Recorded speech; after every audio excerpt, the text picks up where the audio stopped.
un altre vídeo nocturn. Com veieu, estem a prop de la plaça Cronista CC, aquí a Tarragona, a l'avinguda Maria Cristina, amb un sopar i una trobada que hem fet amb veïns del barri. Però avui, doncs, lògicament, us haig de parlar d'una altra cosa, no de la trobada que hem fet amb els veïns d'aquest barri, que són les trobades que anem fent tot sovint a la ciutat, sinó us haig de parlar de la crisi de govern, no?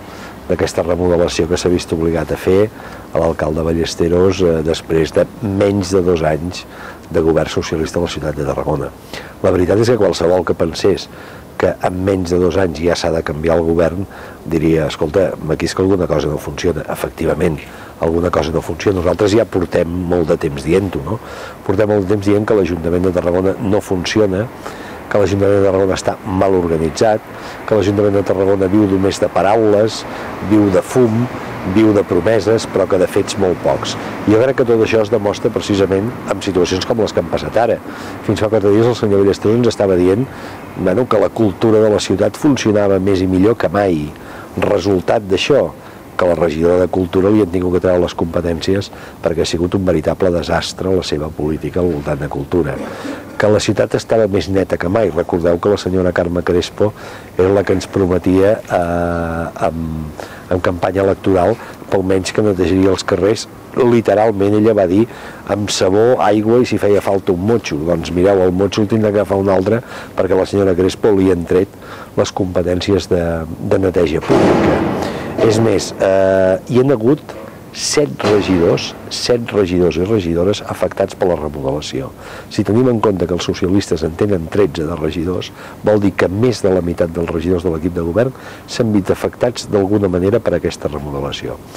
I a més de tot això, doncs Esquerra Republicana. Esquerra Republicana segueix fent aquí l'orni més absolut perquè sembla ser que amb ells no hi va aquesta festa.